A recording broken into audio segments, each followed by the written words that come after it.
Gears of War is a series I only got into towards the end of last year. I tragically missed its heyday, but then again, I don't care about PvP games these days anyway. I played the first game, then promptly binged the second, third, and Judgement through an emulator because Microsoft won't release them on PC. Seriously, Microsoft, do what you did with Halo and the Master Chief Collection for Gears of War, and I would slap my money down in a heartbeat. But there are two other Gears of War games that you can legitimately play on PC, those being Gears of War 4 and Gears 5. Not sure why they dropped the of War from the fifth one, but it is what it is. But those games were apparently made by a company called the Coalition, as opposed to Epic Games, who made the original trilogy. And there is a noticeable difference in how the game is written. So let us have an examination of it, shall we? This will not be analyzing the game mechanics, but rather the narrative itself.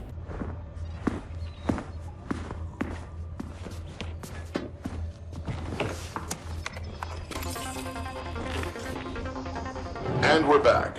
Finally today, in New Ephyra, First Minister Jin commemorated the 25th anniversary of the end of the Locust War. Today, we are humbled by the presence of two generations of men and women who braved every danger, who fought the battles that made us what we are. So we see a man in a lab coat watching a speech given by a First Minister Jin addressing the public. It's the 25th anniversary of the end of the Locust War, giving us a time frame of 2.5 decades since the end of Gears of War 3. This section of the game serves as a sort of recap of the events of the series and those just prior to it, as well as functioning as a tutorial. In the beginning of the flashback, we play as a nameless cog soldier, fighting alongside Colonel Hoffman, though he was a major at this time, and Dom. Rest in peace, Dom. This section depicts the events before the trilogy, where the Coalition of Ordered Governments, or COG, was at war with the Union of Independent Republics, or UIR. This stemmed from their desire to obtain the supply of the planet's emulsion, the wonder fuel that powered most technology on the planet Sera. The objective of this mission was to take the data for the Hammer of Dawn, the satellite superweapon seen throughout the trilogy. It's a little different, fighting humans instead of locusts, but not as jarring as what will come later. I do like that the COG soldiers are armed with retro lancers, as the main version with the chainsaw bayonet had not yet been invented in the timeline. That one was made to shred the locust's thick hide. This is largely inconsequential to the plot of this game though, and the flashback soon changes to events in the Locust War. But only 2 years later, a new horror, a new enemy, a new war. Control, be advised, divert the Colonel's convoy. Sorry, Corporal, we're almost there. Negative, Control. The House of Sovereigns is a red zone. Corporal Kim, this whole city's a red zone. Understood, Control. Come on, Gears. Colonel Hoffman's convoy is gonna need protection. Corporal, we're coming in hot. Almost there, Control. Oh, shit! That's the convoy. This is much more what I would expect from a Gears of War game, and it even features the standard enemies of the trilogy, such as Locust, Wretches, and even a Corpser. Again, this isn't strictly necessary, but it's nice, as what will come later feels decidedly different. I can't quite put my finger on it, but we'll get to that. We even get to use the Hammer of Dawn here, although it's short-lived. By nightfall, hundreds of thousands were dead. Emergence Day had earned its name. Like many of you, I was only a child then. It was a dark, terrible time, and our victory was in no way assured.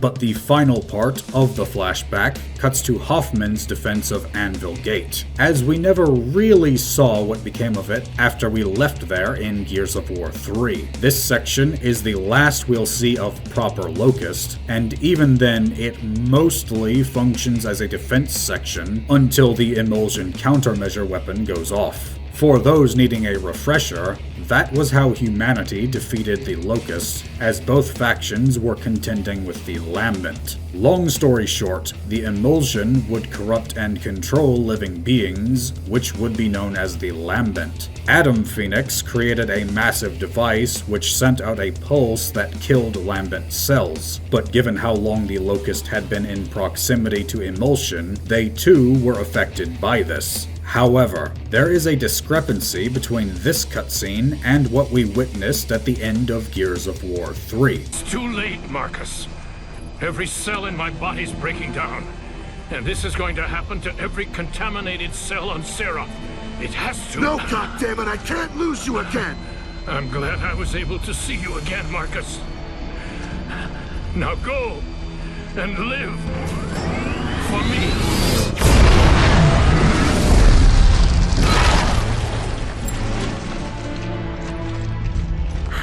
God!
A brave group of soldiers, led by Marcus Phoenix, finally ended our Locust nightmare. In that game, the Locust and Lambent merely collapsed to the ground, dead after the wave of blue energy hit them. Strange that this looks like the control ending of Mass Effect 3, which would come out 1 year later. Oddly though, Adam Phoenix, who had injected the emulsion into himself to study it, had his body completely crumbled to crystals when he died, but the Lambent and Locust, who were much more infected, just keeled over. The cutscene in this game depicts strange crystals forming on the dead Locust. Remember that, it will come up later. Jin finishes her speech, and it's interesting to see how the COG have rebuilt, seeing as the Lambent had almost succeeded in taking over the planet during the previous game. But the figure in the lab coat then shifts his attention to another monitor, which appears to be some kind of security system detecting intruders to a premises somewhere. So let's have a look at what this could be.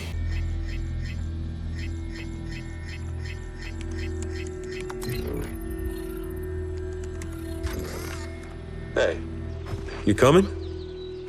Just give me a sec. For a butterfly? Yeah, look. You know how this little guy starts out? Trying to stay alive. True. But if it survives, and most don't, it finds a way to change. The little larva becomes a chrysalis.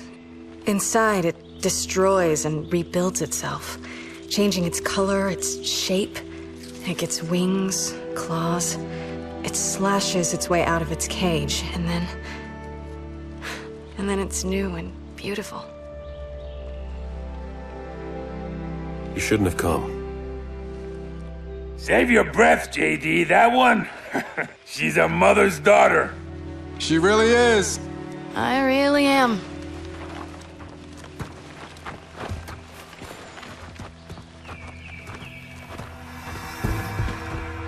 We used to protect COG settlements. Now we're about to raid one. Is that ironic? Technically, no. Raiding is what outsiders do. Until you two showed up. Now, boring. Better bored than dead, old man. There's a difference.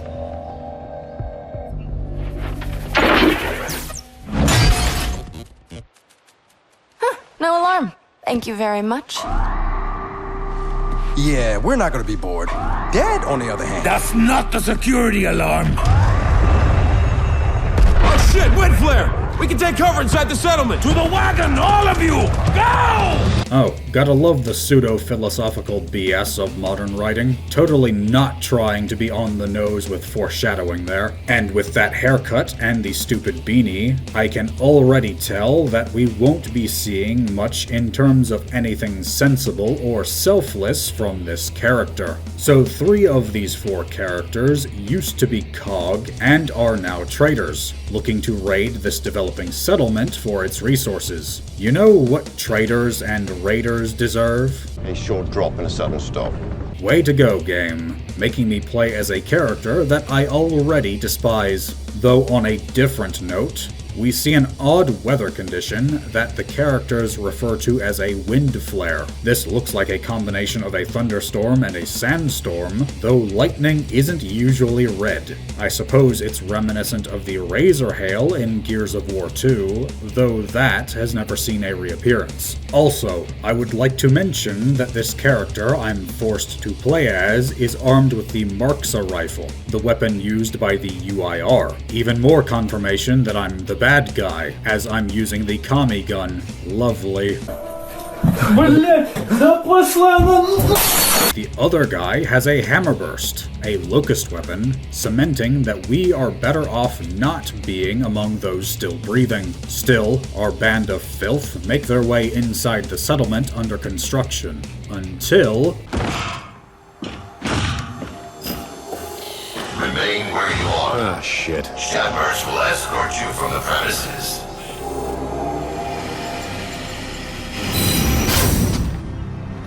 Let me handle this.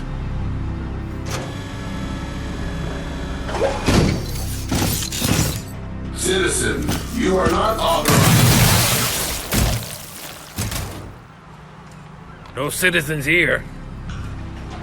Really? What?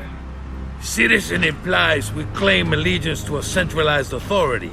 I think of myself as part of an anarcho-collective. Citizen, your act of violence has been noted. Alright. So yeah, the idiot old man dooms them to a shootout where they could all die and claims to be an anarchist. You know, the system of government that has never worked in the history of forever. So on top of being a traitor and a raider, he's also a monumental idiot. I got so much joy when he died in the 5th game. This guy is absolute scum, but on the subject matter at hand, the COG have developed the use of these robots, dubbed DBs. It's a little strange, as robotics were pretty limited before, mostly to Jack, a drone that followed the player in the previous games. Still, these things don't look much like other COG designs. Those often featured rounded edges and dark colors, mostly black and dark blue. These are rather brightly colored and feature harsh angles, especially on their weapons, none of which strike my fancy. I know I'm discussing the writing here, but these weapons just feel generic. Weapons in the Gears of War games had a unique feel to them. Even the common ones felt punchy in a way that's difficult to describe. These just feel plain. And given the minuscule amount of ammo that the game starts you with, you will eventually need to take some of these new weapons. And Gears of War was known for its gore. Combat was visceral, with blood from humans and Locust painting the screen a distinct red. With these robots, it's black from oil. That doesn't have the same feel. I don't play Gears of War to fight robots. Let's go through the maternity annex. Do we have to? What? What is it? Just all the baby stuff. You got an issue with babies? No. I have an issue with being told I need to have one.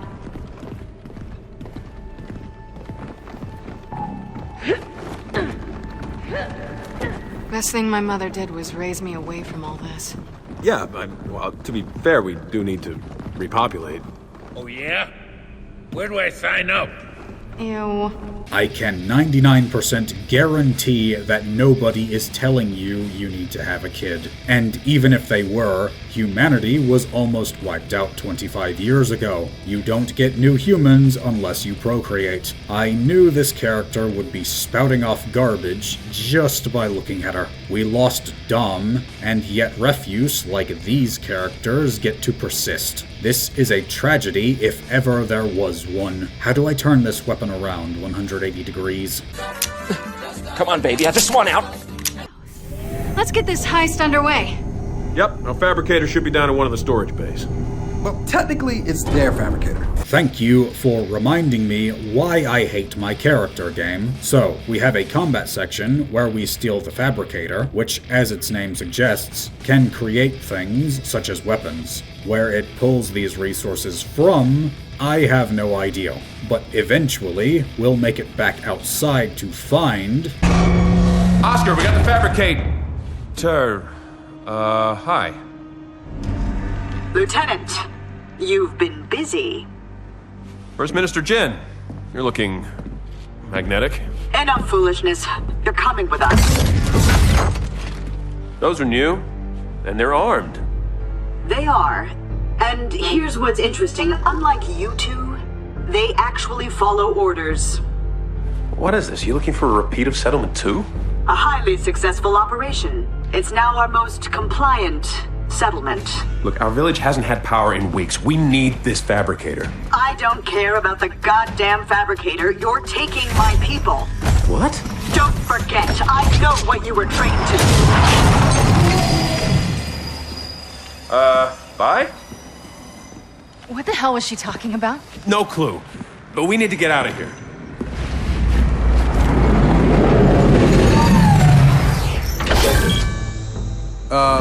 That's mysteriously convenient. Sorry I left you here. It's okay. Turns out it was safer inside. Hey, smart guy. We're really getting into that thing? We are, but feel free to stay if you like. Your village hasn't had power in weeks. I don't care, and neither should the cog. You're savages that steal from real civilization to get by instead of contributing to society. You do not deserve sympathy, but Jin referred to them as taking my people. At first, I thought this meant that people were defecting to join the Stranded, but that doesn't seem to be the case. Oh wait, they call themselves outsiders now for some reason. Regardless, they are still scum. And that service tram was awfully convenient, wasn't it? Remember this moment, it will be brought up towards the end of the game. But our group will eventually fight their way out, unfortunately. It would be karma if they failed.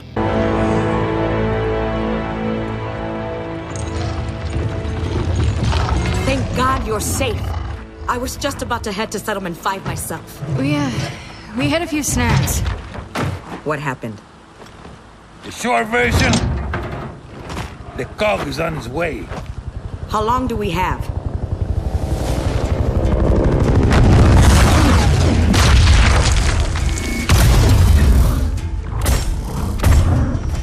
I'll greet our guest.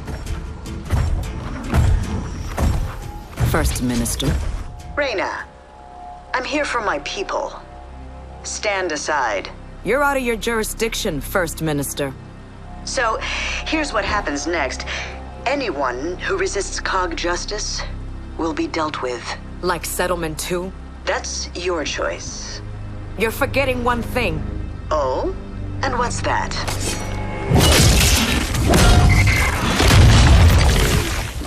This isn't Settlement 2. Okay. Good meeting. Oh, it's not over. You two, grab the fabricator and follow me.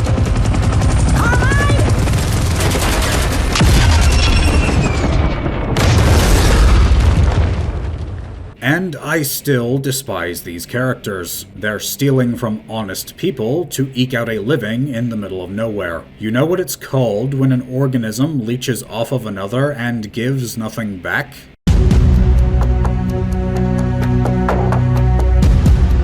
If you answered parasite, you would be correct. And hang on a minute. Carmine? Did she say a Carmine was here?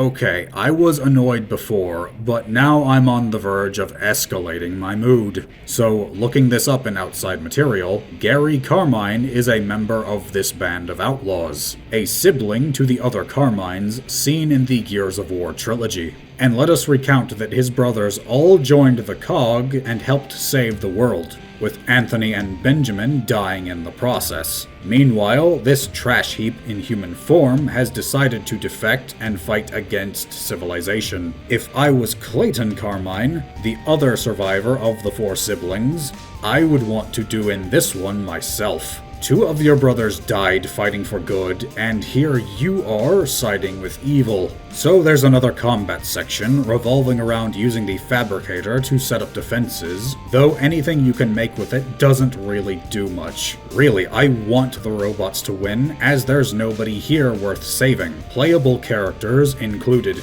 But the game doesn't allow for that, so defend the dumpster juice in human form I must. Oh, shit. JD, incoming wind flare. Oh boy. You promised me you could steal that fabricator without provoking Jin. Ma'am, were you listening? This has nothing to do with a fabricator. Then what did you do? Jin accused us of taking her people. Yeah, whatever that means. I told you, both of you, don't make me regret taking you in. Mom, you know she's lying. Since when do we care what the COG thinks? When it leads to war. You 3, get the fabricator to the power station and install the inverter. You realize Jin's coming back, right? We need to leave, now. Get the power back on. Fine. Whatever you want.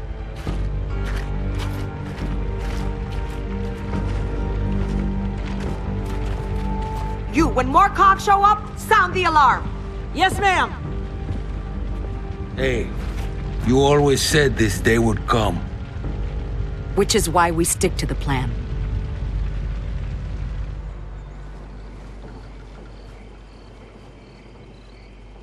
Hey man, can we speed this up? Rain is mad enough as it is. Yeah, I know. It just keeps crapping out. This thing's been through a lot today. Yeah, well, it can join the club. It's almost done. Okay, JD, get on that switch.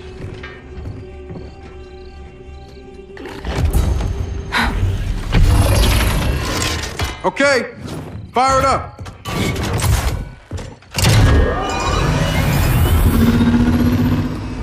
Look at you.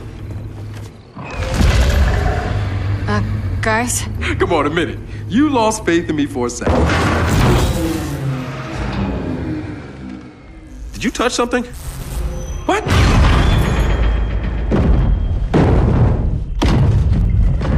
Something's out there.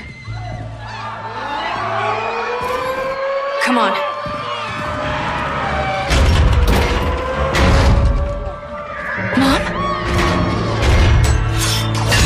Mom! Hey, listen. You need to hide, and then you need to run. What are you doing? Hey, you have to...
Guys, that sounded like there were dozens of them. Hundreds, like a swarm.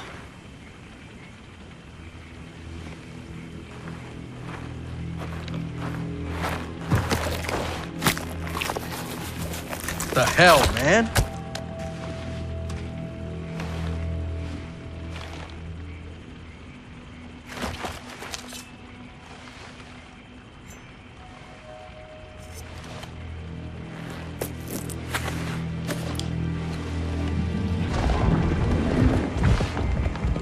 Chuz! Kate. Come on, let's get after him! We have no idea where those things went. Look, Jin can help us. Jin is trying to kill us. Kate, listen. Hey, you're not gonna be happy about this, but I know who should see that crystal shit. Jin has people that can handle this. Look, you know as well as I do. Del, no. That he can help. Who's Del talking about? Hey! Can he help or not? Yeah, he can. The question is, will he?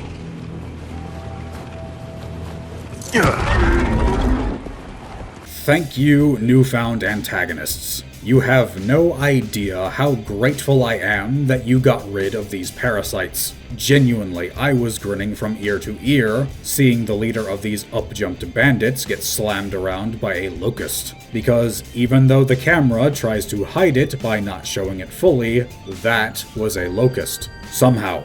After we saw them die, undoing the struggle of the trilogy. Though they are in possession of strange creatures never seen before, and their existence is never explained. Bonus points for them taking the drunk. He deserved it. Really though, what was Reyna's plan here? She told Kate that she needed to hide, then run, but you locked her in the shed. How is she supposed to do that? And what was the plan if the locust broke open the door? Interestingly, Kate crafts a boom shot from the fabricator, which was a locust weapon, complete with their telltale red paint job. And Del declares in a dramatic fashion that this force was like a swarm. Oh boy. The Locust were referred to as such because of the destruction they wrought, not because of their behavior being akin to insects. Calling these things swarm misses that point entirely. But JD notices the severed hand of the Locust, though it is embedded with the same crystalline shards depicted in the flashback. Kate, showing her lack of any ability to think rationally, wants to pursue these locusts, despite having no idea where they went. Real smart there. Del insists that he can help them though JD questions if this mysterious man will. But having no other leads, they decide to make for wherever this figure may be found. Was it always like this? No, it wasn't. I got a lot of happy memories of this place. Wish I could say the same.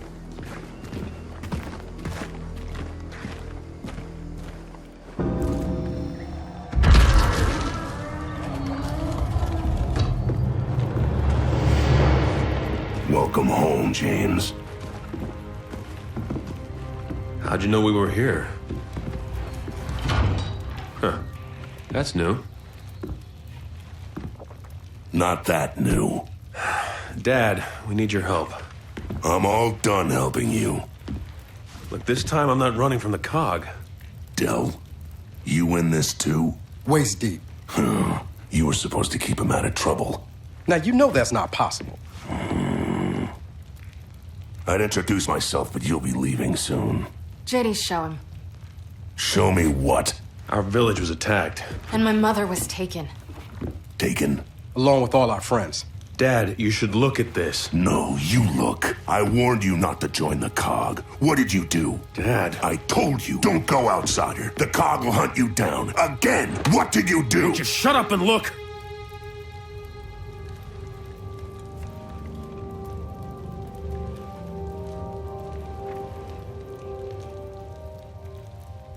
Shit. Guys? Thought you said you weren't running from the cog. Yeah, that wasn't completely accurate. God damn it, James!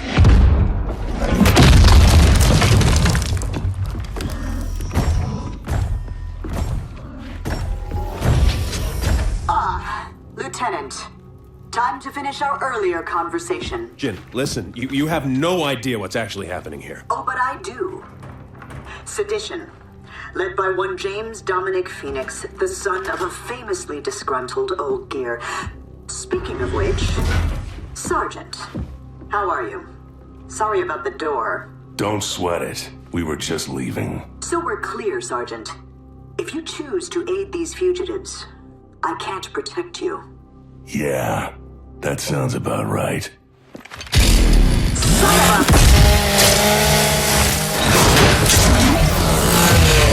Holy shit!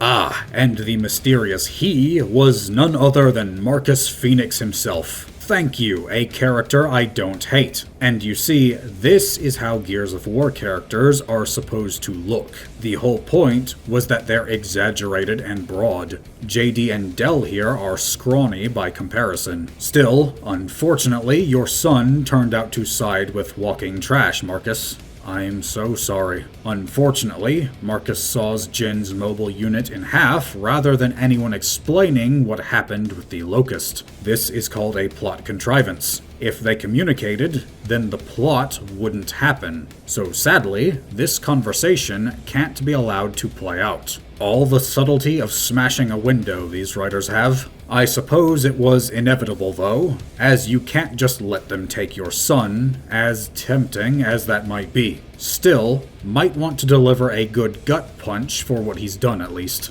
Marcus leads these three across the courtyard into a different building to find...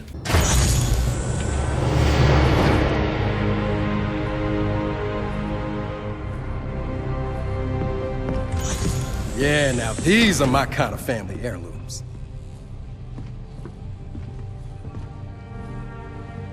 You kept our armor. I knew you'd be back. Probably with your ass on fire.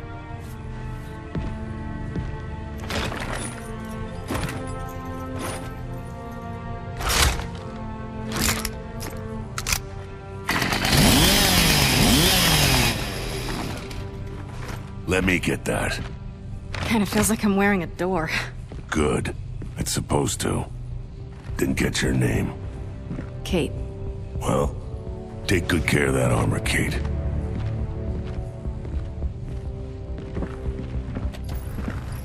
It belonged to my mother.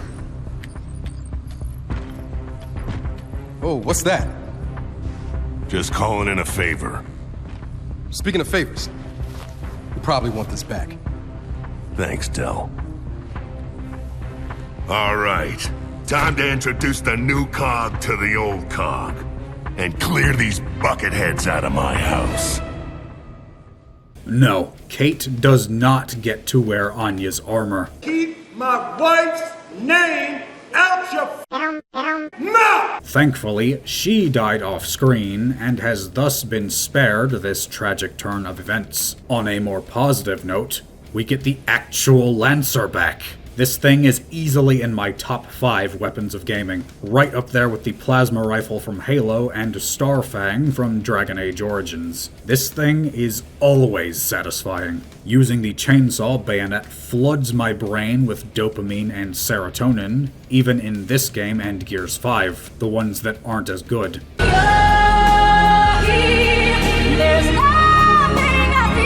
Still, I don't like the fact that this version has a stock. The point was that it was rule of cool, and the wooden furniture on it clashes with the rest of the design. You can get proper ones later in the game though, so it's not too terrible. I'll give these devs that the Lancer is still fun, along with the Retro Lancer, whose bayonet charge is always fun. And even the Mortar Lancer introduced in the next game. Points awarded there. We're not getting in there. Not with those turrets in place. Yeah! You almost got her! God damn it! And it's in this section that Jin becomes a Saints Row villain. Except the problem here is that Saints Row is satire. It's a cartoonish and exaggerated version of Grand Theft Auto. At least it was when it was good, anyway. A Gears of War antagonist needs to take themselves more seriously. The group then proceed to make their way across the property, and I do like the detail that Marcus has taken up gardening. It's what he and the others encouraged Dom to do after his wife died to help take his mind off it, and it would seem as though Marcus did much the same. There's someone who cared about this IP somewhere at this company. I believe that they were buried by those who either didn't or cared much less, though. First my tomatoes, now this! Dad, this wind flare's not letting up. We gotta move. No! We hunker down here! Wait it out! But isn't this building a little wooden? It'll hold! Are you sure about that? It'll hold!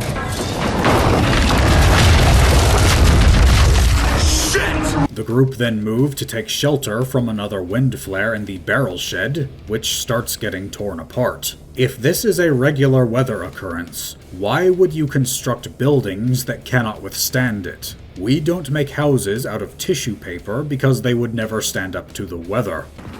Is this your family's estate, Marcus? No. It belonged to my late wife's family. Mom loved it here. I'm just glad she didn't have to see any of this.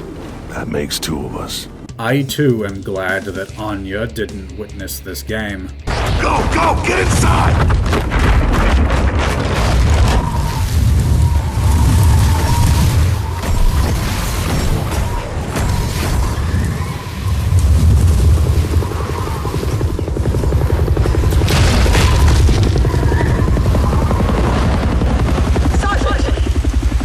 So you're surrounded, obviously.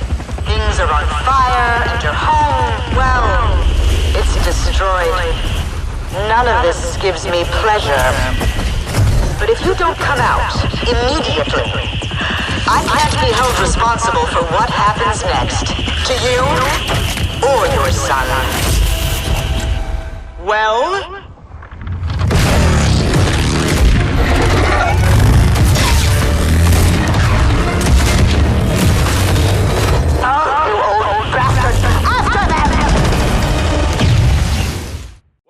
Your big escape plan, they're still on us! Yeah, James, I noticed. Just drive! What the hell is that? Jen's overreaction! It's called a vulture! Sexy, right? Ugh, I genuinely can't help but feel like Jen here was a scrapped Saints Row villain. Even then, she wouldn't have been a good one, but Gears of War antagonists are supposed to have some gravitas to them, not be quippy and snarky. Then she spontaneously sends a large aircraft to take on a group of 4. While it's a monumental misuse of resources, this next section feels like a segment from Gears of War, which often had over-the-top segments. But no, Del, a plane is not sexy. That would be mammary glands. Or, I don't know, at least a train or something. Memories! I will say that it's odd that this aircraft is able to be brought down by a submachine gun, though. A vehicle of that size should be more robust.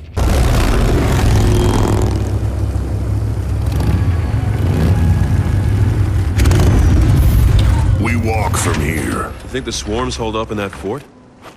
The what? The swarm. That's what we've been calling them. The swarm, huh? Okay. No, I don't. We need to get through that fort to the abandoned osmium mine on the other side. Because... why? Because the COG dumped a few thousand locust bodies in there after the war. If your swarm's related to the grubs, we'll find out there. Now let's go.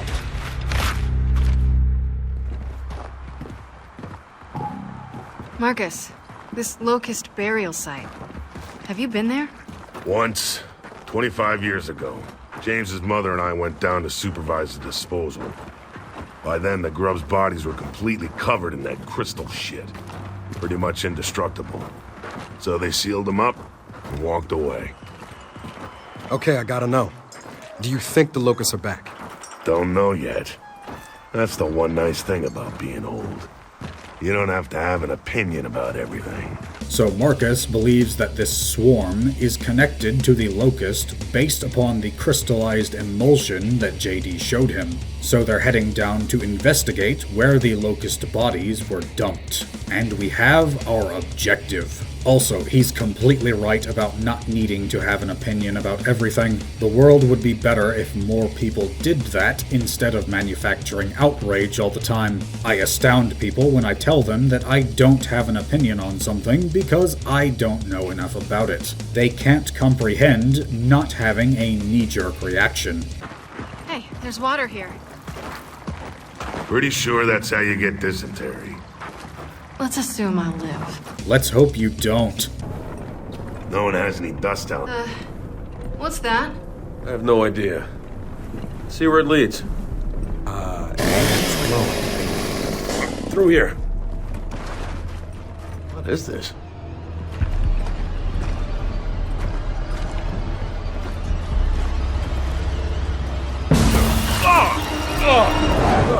You alright? Yeah, covered in this shit. Well, you're glowing now, so that's good. Come on. Whatever climbed out of that thing went this way.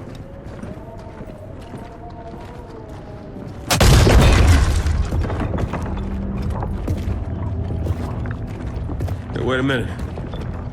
There's something in there. Cut it open. Not sure that's a good idea, Dad. Yeah, me neither.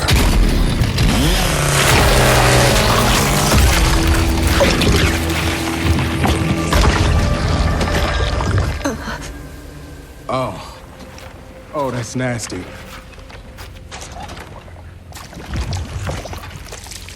Jin's disappearances. I think we just found them. They're harvesting us. If this is what happens to people they capture... Oh, God, Mom. Kate, hey, come on. We'll get her back, all right? We need to find that mine. Come on.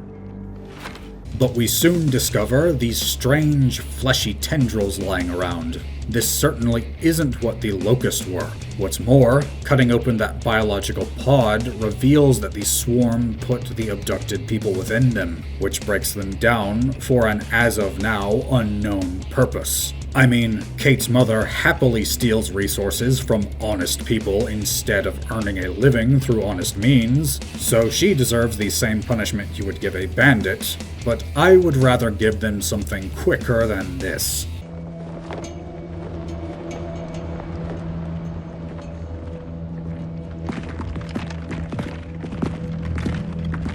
Get down.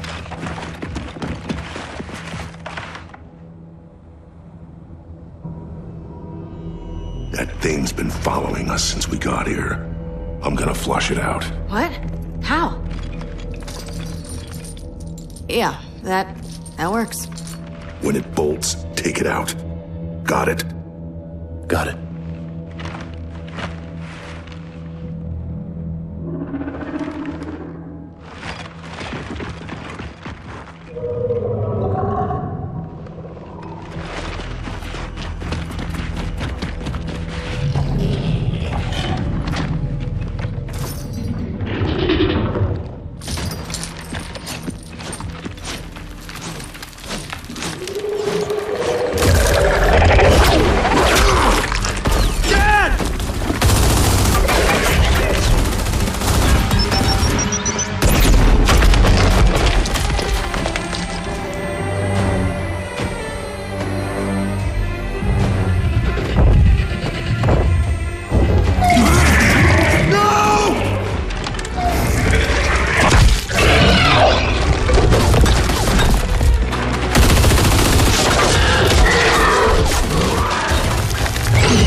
That thing, I can't believe it. It just swallowed him. Hold! All right, stop! He's gone. But he's not dead. They're taking people and using them. We know that process takes some time. So right now, we go after my dad. We need him. And what if we can't get him back? Then, I guess we're all alone out here. Fuck! Okay, so now what? Now we go to where they're taking him. Where's that? The same place he was taking us. That Locust burial site. Okay, so the Swarm have these creatures that we glimpsed before, but these are not creatures native to this universe. Where they came from is never explained. The Locust repurposed wildlife to serve their war machine, but these aren't naturally occurring creatures. How did they come to be? And now they have taken the one good character of this group. So you managed to get me invested, game. I could not care less what happens to these three, but nothing can happen to Marcus.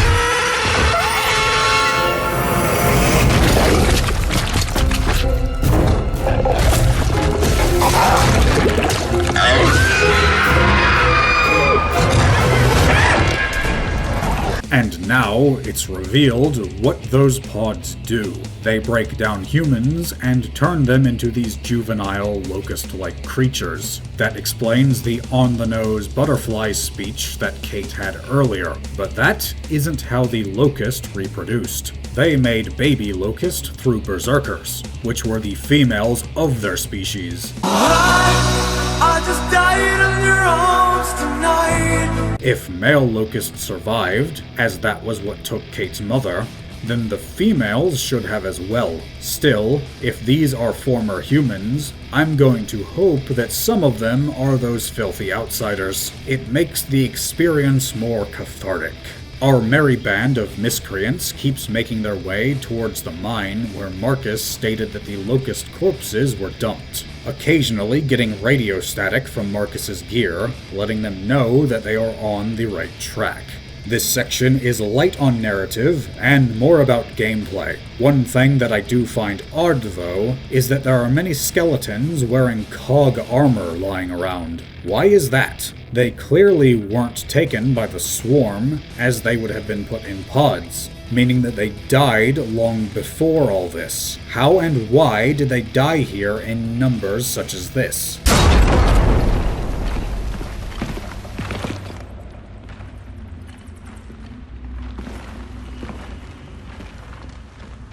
Let's see what this does.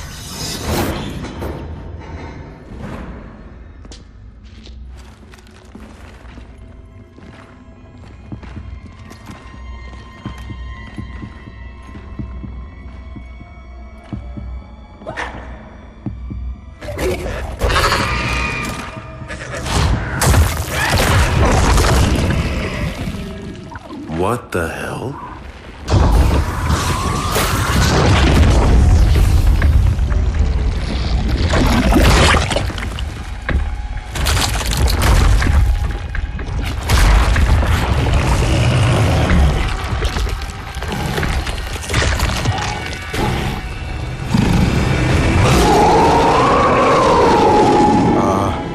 JD?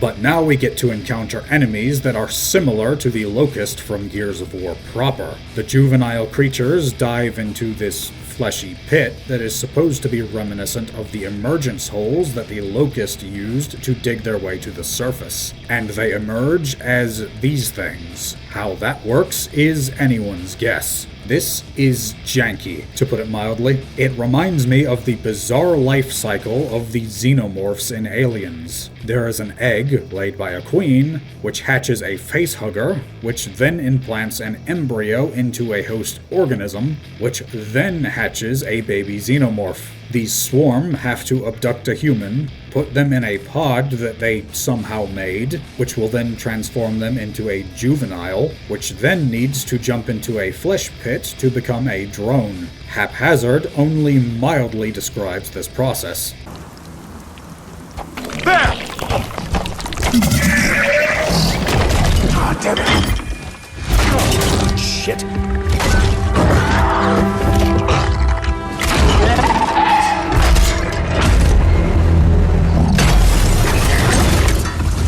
Okay, you're a big fella. Easy now. Oh, that's not good. We also encounter another unexplained swarm creature, and outside sources state that these are the younger form of the Snatcher, the creature that took Marcus. Now, I don't have any proof of this, but I believe that playing this game co-op just inflates the health value of enemies, as these things took forever to kill when I played this game with a friend. But this does mean that this tacks on another step in swarm reproduction, as the Snatchers also have to grow from these things. Do you see how this is absurd? Why are there this many steps? It's difficult to believe that this system could function at all.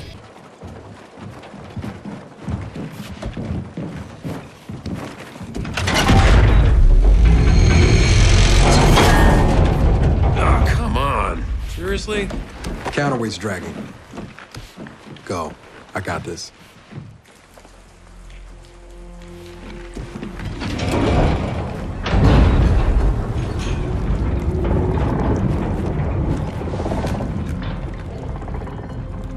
Hey, you alright? Yeah. No. I'm sorry I got your dad mixed up in this. If I had any idea... No, Kate. Any idea that saving my mom and you may be losing... Hey, we haven't lost anyone yet. Can't this thing go any faster? Not with that counterweight dragging.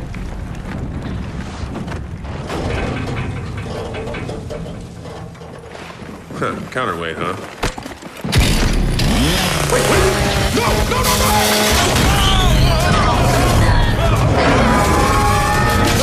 Hold on! Where's the sound?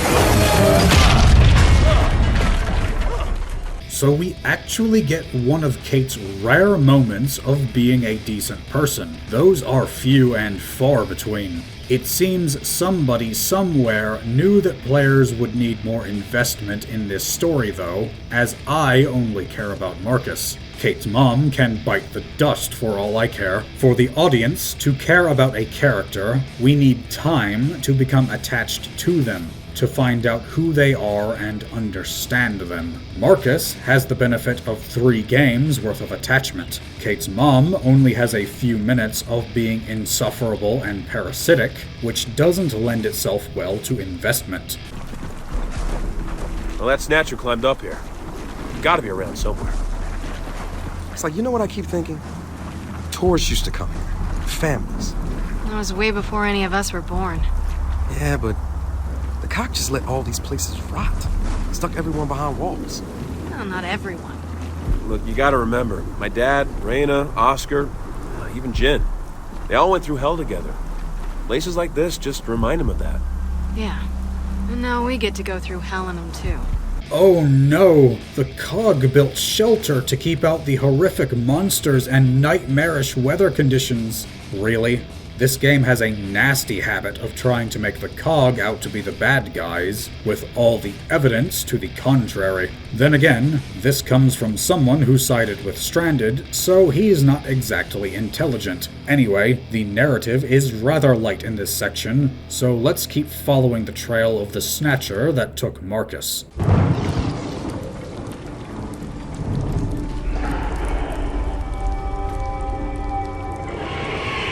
We definitely found where they're coming from. And where those Snatchers are going.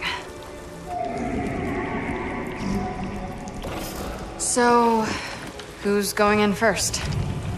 Hey, JD. I've rock, paper, scissors you for it. Seriously? You're terrible at rock, paper, scissors.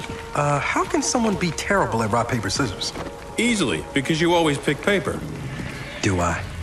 Let's do it.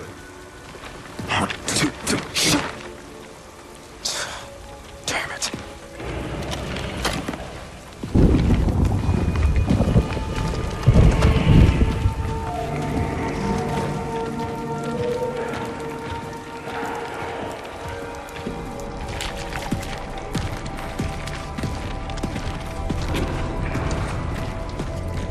Glad you didn't go best of 3.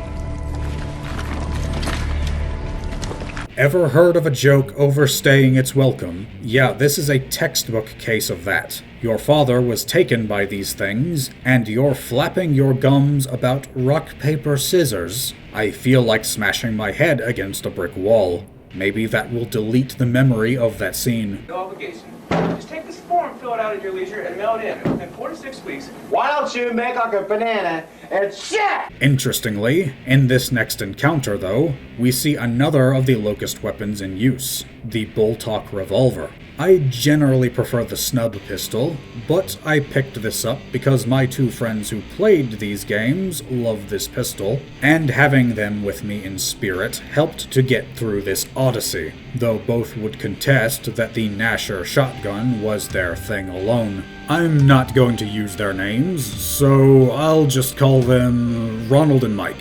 Sorry, Mike, your weapon palette was far more diverse than Ronald's, so I associate the Nasher with him. Yours is the torque bow. The Lancer was mine.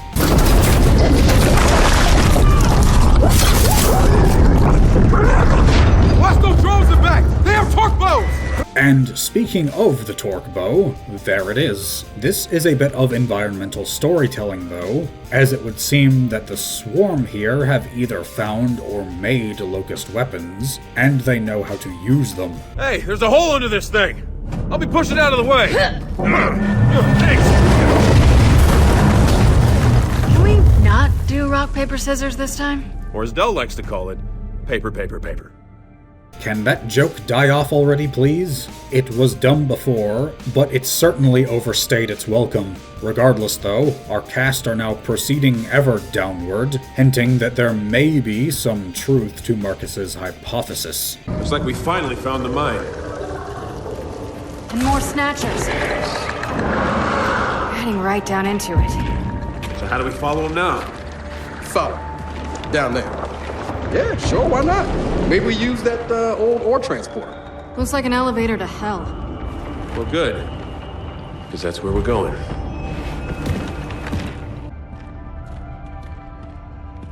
Come on, before we lose any more time.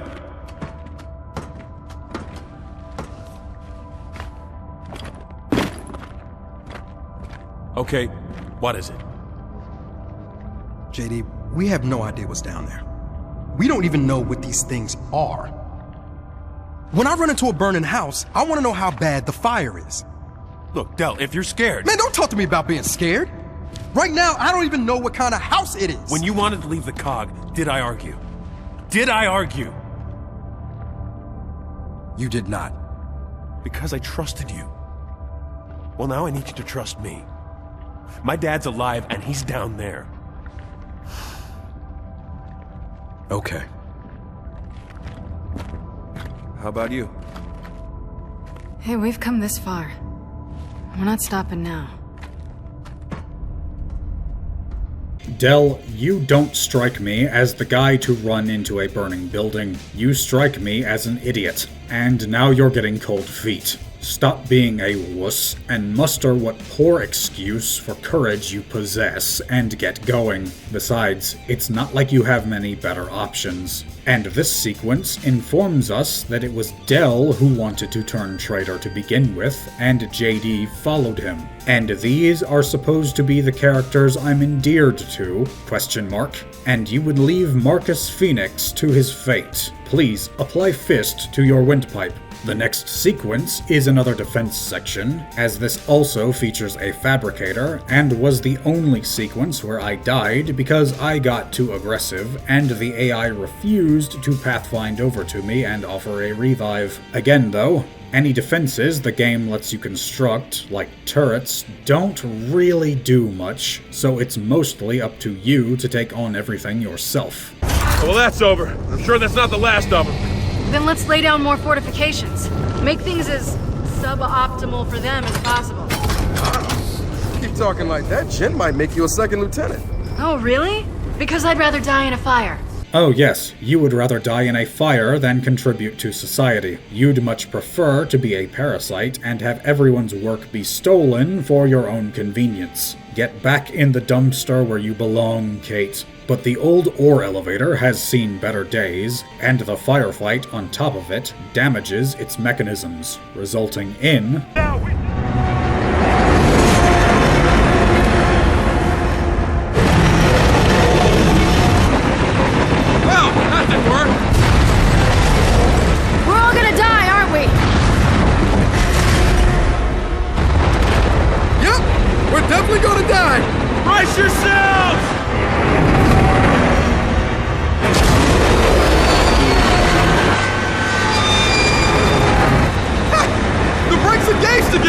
They still work? After all this? That's amazing!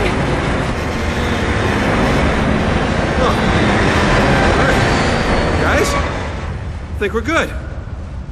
Son of a bitch!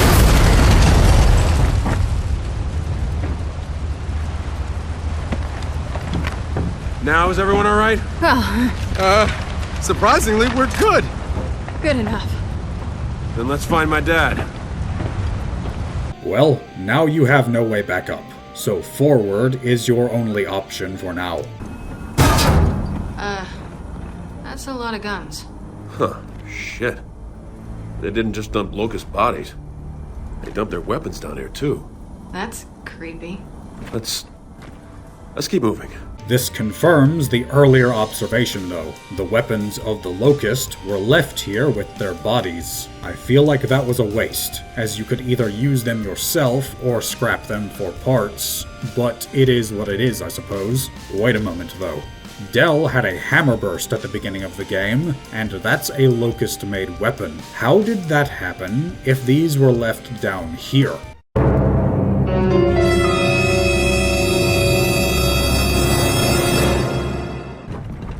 Guys, look at this. A Locust shell. Still intact, too. Which means we know one thing. Swarm our Locust. So I heard Locust shells are indestructible? Put it this way.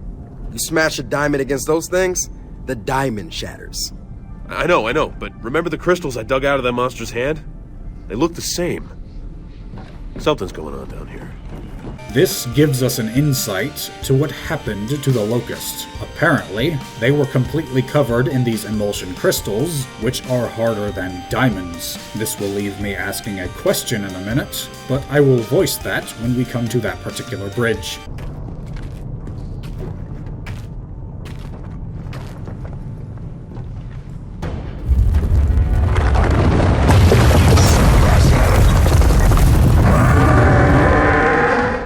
Holy shit! And so these creatures show up. According to the game, these are actual locusts that emerged from those crystal cocoons. So if those are harder than diamonds, how did they get out? And how are they alive after they clearly died at the end of Gears of War 3? This isn't like the frankly dumb term of being clinically dead. The reason that term is stupid is because the person is not actually dead. It's just their vitals have stopped and they will die unless those are made to function again. People will say that someone died when they were only clinically dead. No, that person did not die, and to claim so is folly. Death is a one-way trip. I will die on that hill, and no, not of the clinical variety. And furthermore, this process seems to have upgraded the previous Locust drones into the larger variety seen before, such as boomers, who carried heavy weapons. How did that happen? Also, those units would often declare what they were doing by using a passive verb or onomatopoeia, such as boom, grind, or dig. These units are active verbs, such as launching, shredding, or suppressing. I know it's not a huge difference, and will be unnoticed by most, but it creates a disconnect that irritates my brain. Alright, check the pods for my dad. He's gonna be in one of the newer ones. Hurry! Snatcher! Alright. So now we encounter a Snatcher properly, and these things are an absolute chore to deal with. They don't react to damage, and can take you down in a single hit. Not to mention that annoying sound they make, that is reminiscent of rolling a marble down a tube, or maybe an auto-tuned maraca. I must reiterate, where did these come from? How did the swarm make them? They don't have a lab, so what gives? Anyway, with its defeat, we can advance.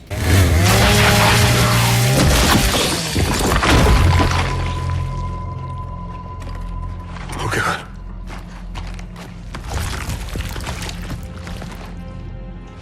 Dad. Oh, come on, Dad. Dad! Dad! Damn it! Come on! Oh, come on! Come on! God damn it! Hey, damn it! Get up! JD. Dad! Stop. Get up! Come on, Dad, get up! Come on! Stop! You gotta let him go. No. He's gone.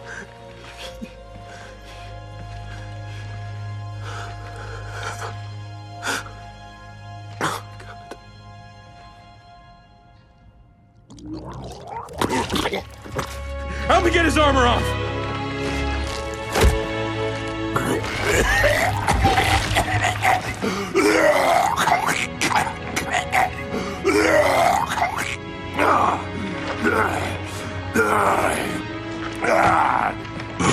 You're okay, Dad. We got you.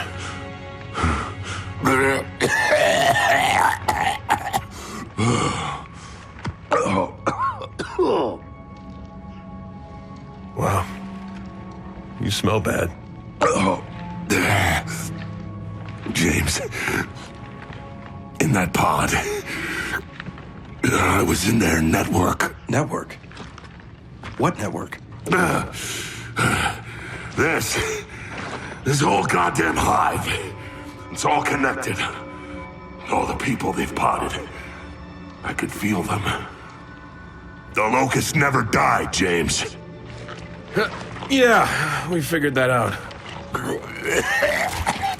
Kate. Your mother. What about my mother? She's alive. And she's not being treated like the others. Not potted. Where is she? Another grub burial site. It's not far. Take me there. Wait. Your people from the village. I felt them too. For a while. They didn't make it.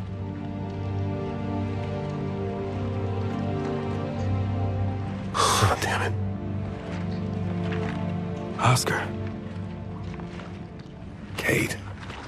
I'm really... Mourning our friends isn't gonna help my mom. All right. What's the plan to get topside? You're not gonna like it.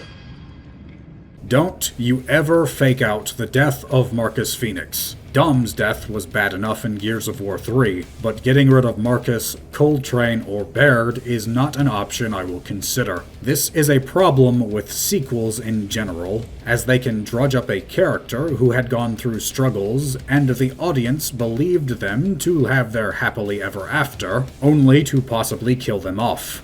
Don't do that. Still, on a better note, the Outsider trash didn't make it. Again, I would rather have given them a swifter process, but they would harm and steal from good people who work to build up society. Good riddance. On another note, Marcus describes how these swarm are connected through a hive mind of sorts. Now, the Locust were mentioned as having some sort of neural connection to Queen Mira, but they were perfectly capable of functioning without her presence, and could even have their own ambitions. The Swarm here is entirely different somehow, and they behave almost like the Flood from Halo, which is very much not on brand for what are supposed to be Locust. It just doesn't make sense for them to function in a way that's so unlike how they operated before. I would expect this from the Lambent maybe, but they were controlled by Emulsion, which was destroyed in Gears of War 3, and has thankfully not been brought back in this game or Gears 5.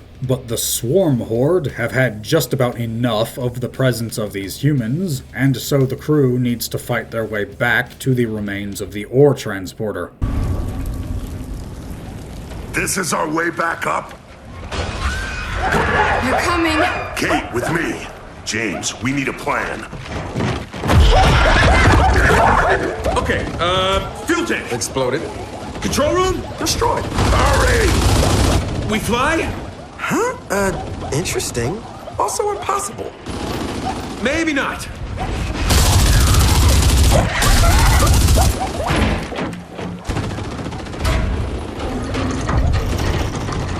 Hey! I got a plan! And for the record, I had no input on this plan. Everyone, grab a cable. Shoot!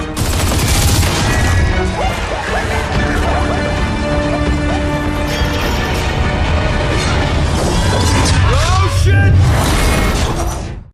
I don't know how this even remotely functions, and thankfully the game gave me a snub pistol with infinite ammo, otherwise this would be difficult. Still, it is fun though, and again, the Gears of War games were known for some insane set pieces. Still, at least those made a bit more sense than this, but I will let it slide.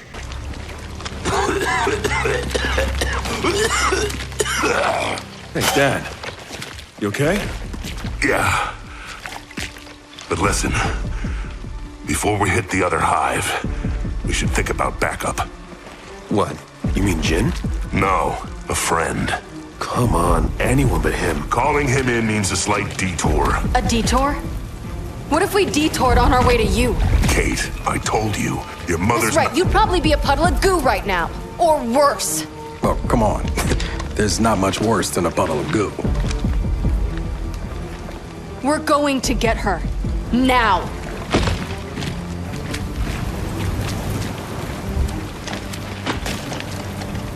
Dad, it's her mother. That burial site is twice the size of this one. You've been in her position.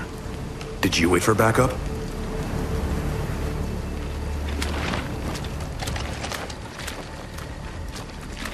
Shit. And now I officially hate Kate. He told you that your mother was not put in a pod, and he has information about your objective. Maybe you should get backup. 4 against hundreds, possibly thousands, is simple stupidity. Oh wait, Kate has an insufferable ego and doesn't bother to use the brain she was given. So this checks out. We had so many good characters, like Coltrane, Baird, Anya, Sam, Clayton, and Jace. But we get 2 traitors and the larval form of a Karen. You do not get to shoulder check Marcus Phoenix. All right. That service tower will get us to the dam. Shit, wind flare, coming in fast. We gotta move. This game really loves these wind flares, doesn't it? In practically every outdoor section they crop up, which is odd, as they never existed in the previous games. Tower's coming down!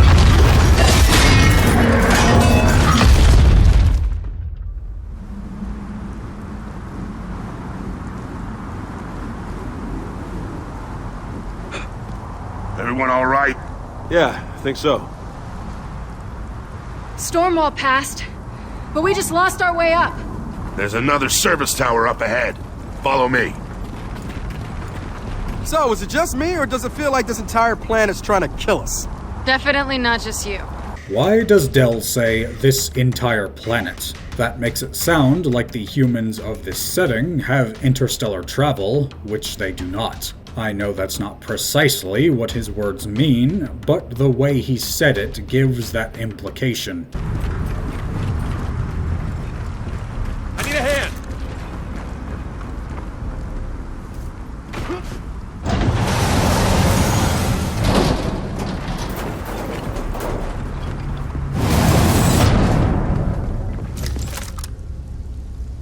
The game took my mulcher from me for a second time.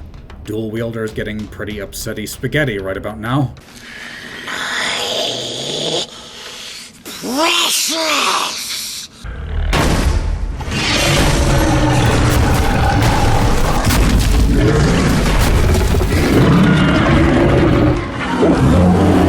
Ooh, another inexplicable creature. I know I am beating a dead horse at this point, but where do these swarm creatures come from and why? This one doesn't even seem to have a purpose like the Snatchers, so why does it exist?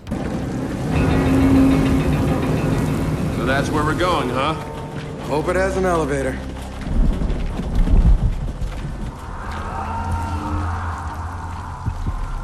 Hey, Marcus. You coming?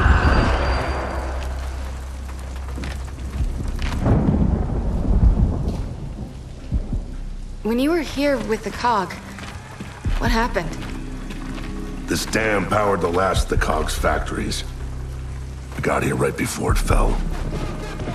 Exfiltration mission. A few dozen gears were trapped inside. So, how'd you get him out? I didn't. Okay, that was ominous. This was never mentioned in the games before, so no idea what that was about. The next length of the game is combat focused, so we can skip ahead a bit as the cast make their way through the dam. Marcus? How many gears did you say were trapped in this dam? A few dozen. At least that's what I was told. Yeah, it seems like there might have been more than that. Wouldn't surprise me. Anything that made the cog look bad, they lied about. Huh. That sounds familiar. Ugh, I am sick of this cog bad tripe. No, cog good. The cog saved the world. That seems to be a narrative pushed these days, both in media and real life, where people try to make out the good to be evil and vice versa.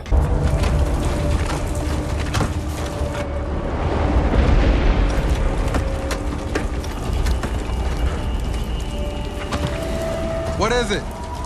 Don't look down. I won't. Seriously, don't look down. Okay, do you actually secretly want me to look down? Come on, we're almost there.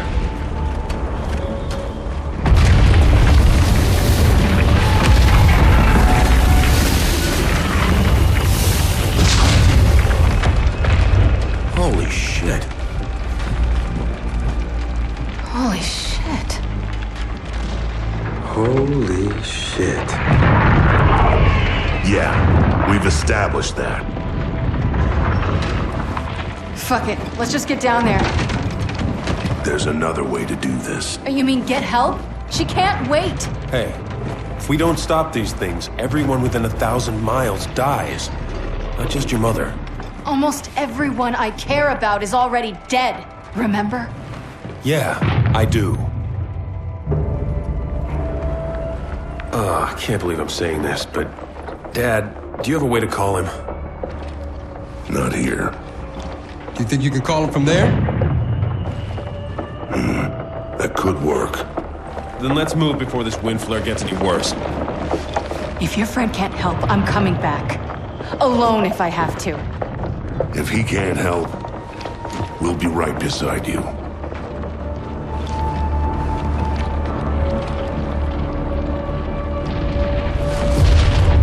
I did not edit that. We seriously just had a smash cut from a slight drizzle to the hellish red sky of a wind flare. And of course, Kate is as selfish as ever, wanting to go 4 against 4,000. JD finally has a hint of brain activity, declaring that if nobody knows about what's happening here, then thousands of people die. not just her mom. Kate, on the other hand, declares that everyone else she cares about is already dead. You bottom-of-the-barrel dunce. You monolithic troglodyte. You are an absolute half-baked half-wit. I don't care about your mother, and neither would any sane individual. Backup is a necessity here. We're also back to playing the mysterious pronoun game, referring to an elusive he again. I had a hunch whom that could be, but I will save it for when we get there. For now, to get backup, the crew needs to get to the comm center of this dam that they powered up to make that call. So now the player has to use one of these siege beasts introduced in Gears of War 3. For the life of me, I struggled to figure out where I was supposed to launch that projectile, and even after I did it, it was through trial and error rather than the game giving any sage advice. But we get the power back up and running, which means that Marcus will be able to contact his contact and hopefully get us some backup. Despite Kate's assertions, there is no way to storm that area with only 4 people and gumption.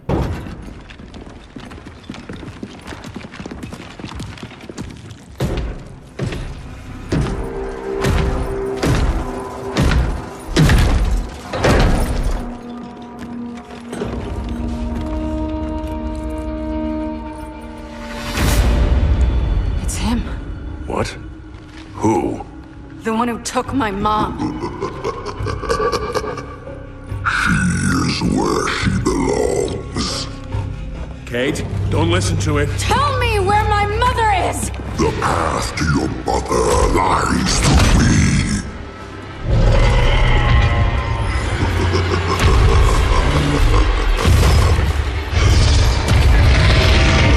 Oh, shit.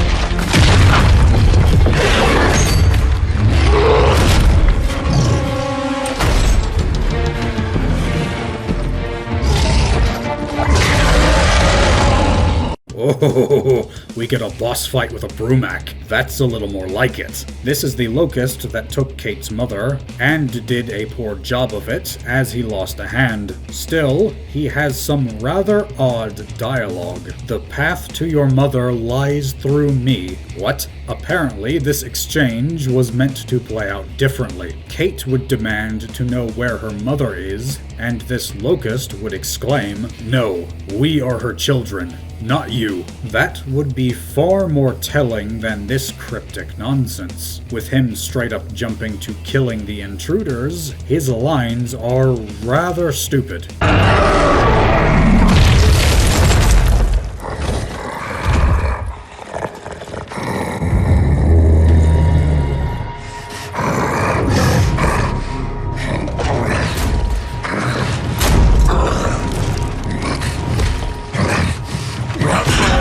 So fast.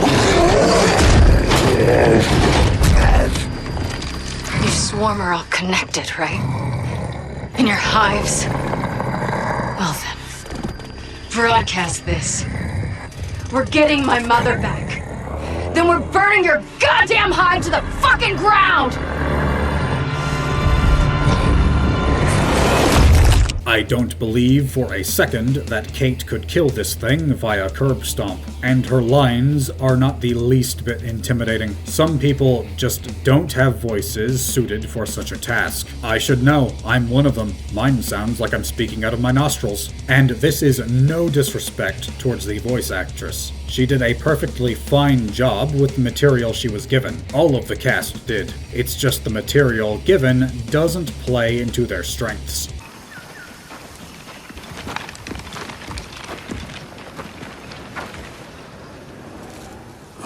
Now what?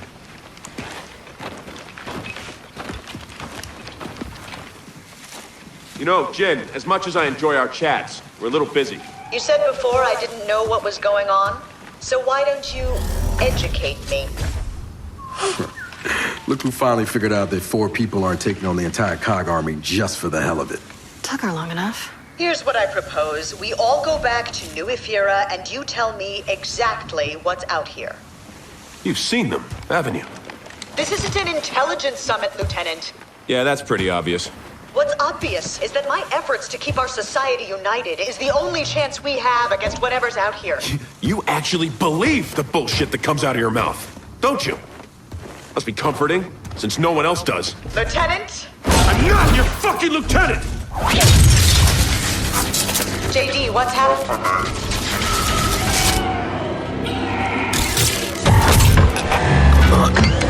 James!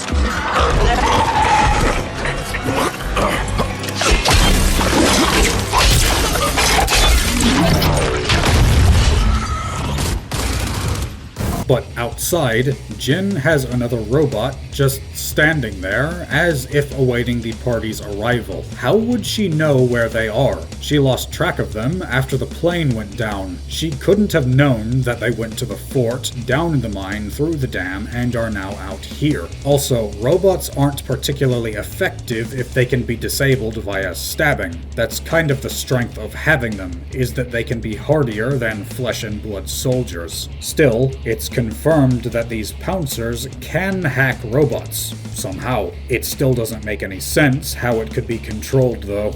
Okay, so what did happen to Jen's bot? I think that Pouncer's quills hacked into it somehow. How would that work? A bioelectric field, maybe? Or some kind of voltage-gated ion channel. Oh, yeah. That makes sense. It does. We even get to see a brief firefight between the DBs and the Swarm, which the player can choose to opt in or opt out of. Honestly, we're missing multi-faction fights in games these days. It takes me back to Halo 1, seeing the Covenant fighting the Flood, fighting Sentinels. Get it together, devs. Wait here. Hey, Dad, hang on. Tell him we're gonna need more than a couple of extra Lancers here, and seriously, bots might do more harm than good. Don't worry. He'll pull something out of his ass. He always does.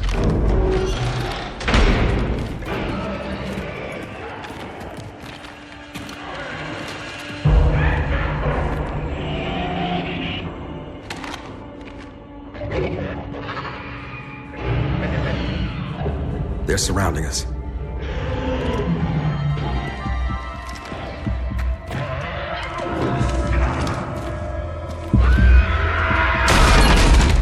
Holy shit, you scared the crap out of me. Sorry. Backup's on its way. How long before he gets here? Long enough that we'll need this. So Marcus has made contact to get reinforcements, and we undergo the final defense section of the game. And this time, at least we get some upgraded turrets that can actually kill things, along with some fortifications to slow down enemies, and a turret that can deal enough damage to truly hurt snatchers without mag dumping them several dozen times. This one was kind of fun, in contrast to every other instance of this hold the line sequence. When Marcus Phoenix calls him help, he does not mess around.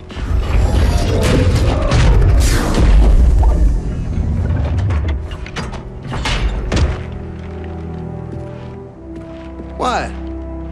You don't call, you don't write? Hey! Who loves you, Marcus?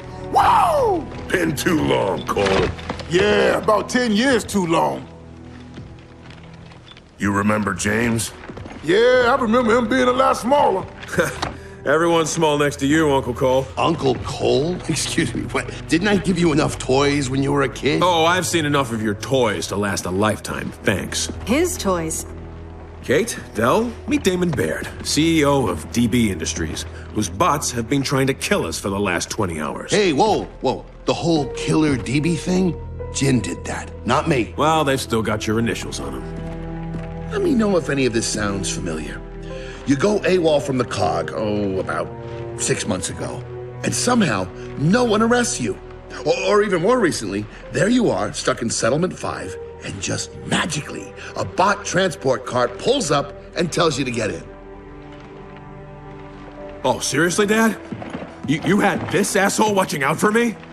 I think the word you might be looking for is thank you. You sure you can handle this thing? You know the kind of day we've had? You wouldn't ask. JD's and Jack Jr., so one of you take second betting.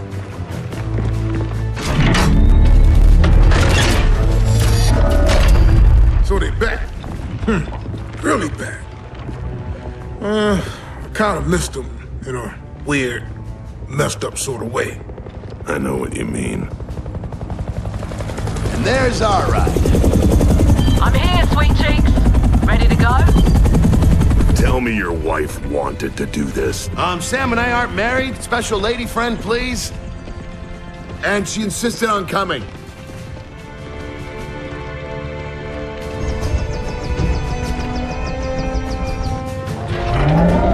Hey, kids. Can you hear me up there? Yeah, I hear you. Meet us at the dam. Oh, and Uncle Baird. Try to keep up.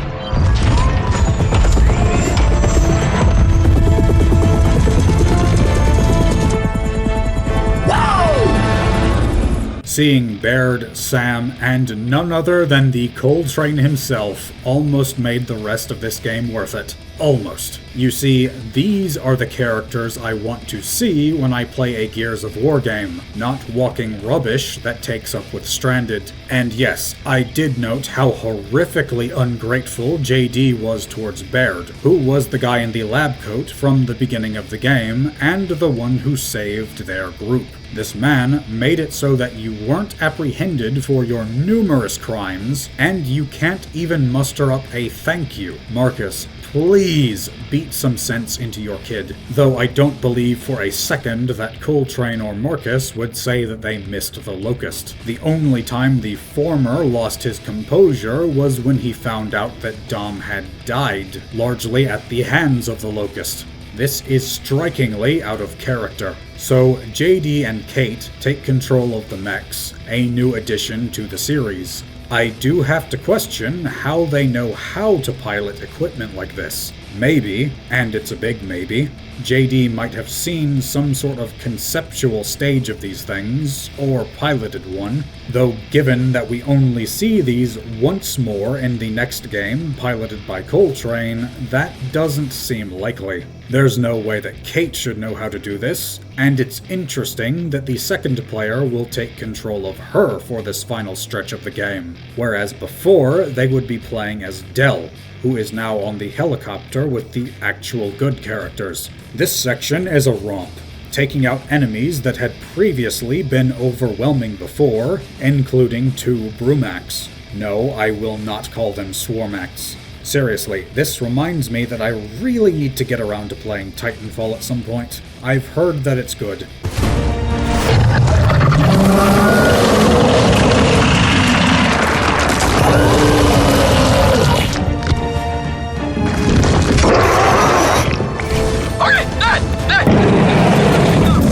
And we now have a behemoth of a new unexplained creature that is once again allied with the Swarm for whatever reason. And keep in mind that Kate wanted to come down here with just the 4 of them, which would have resulted in their deaths or them being turned into Swarm. This is why Kate shouldn't be allowed to speak. She's an idiot. Anya and Sam did what she's attempting to do far better, because they actually used their brains.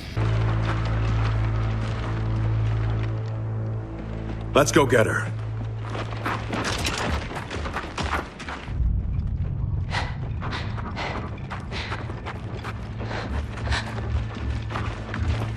Oh my God.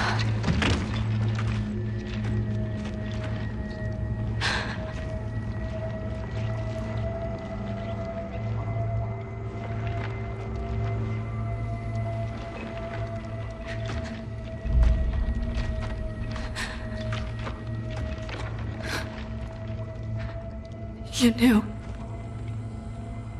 didn't you? Yes. But I didn't know we'd find this.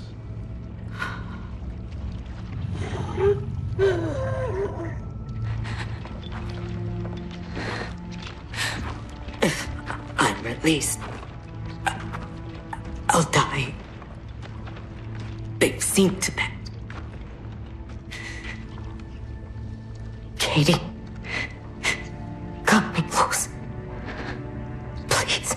Raina, please. Please. JD. You can't ask her to... Don't. Just let me say goodbye.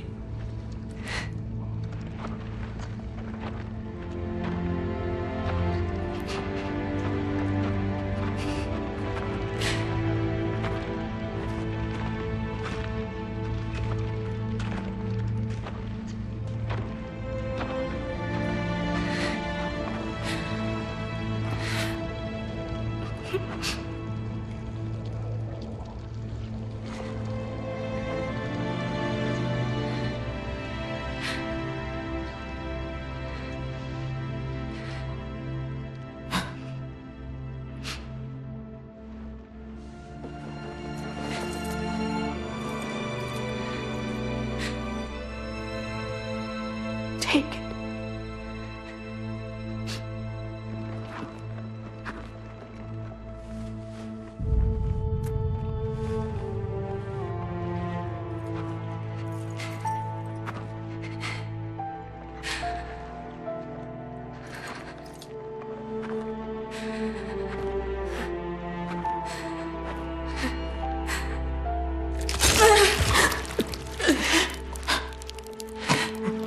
Again. No. It's okay.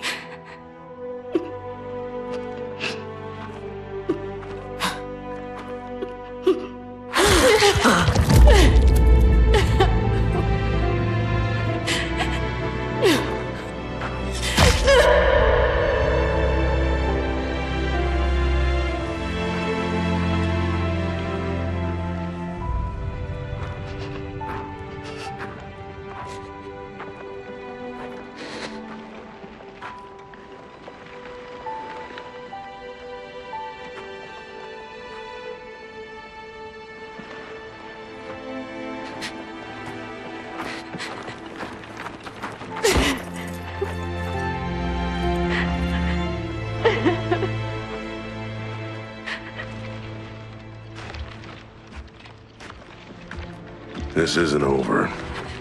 So get her somewhere safe. I don't need protection. I know. You need time. Trust me. I've been there.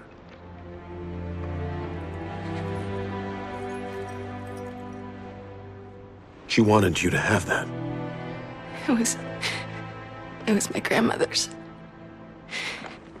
I never knew her. It's beautiful.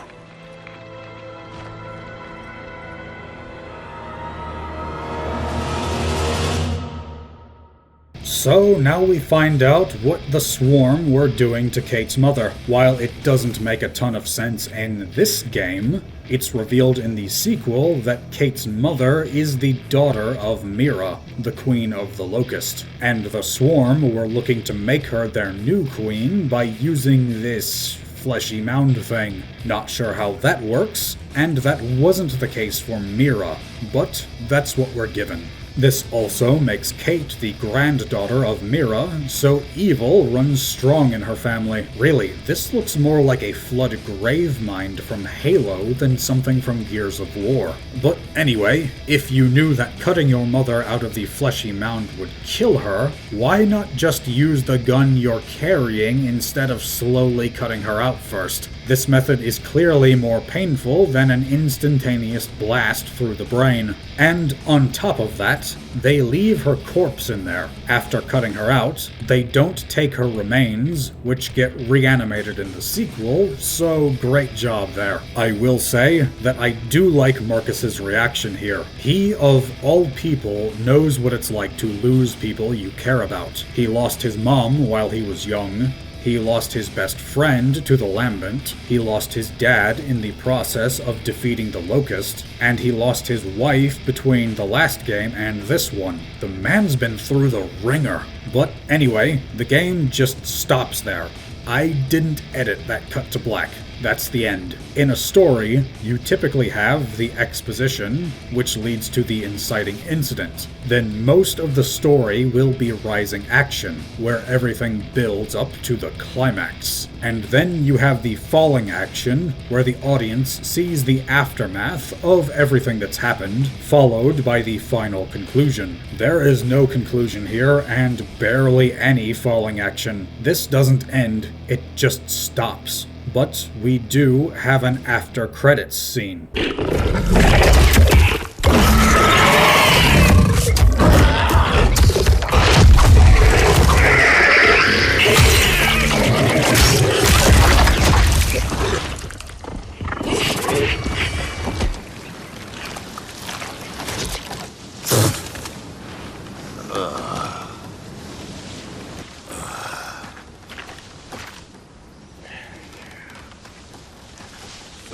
Where the hell is everybody?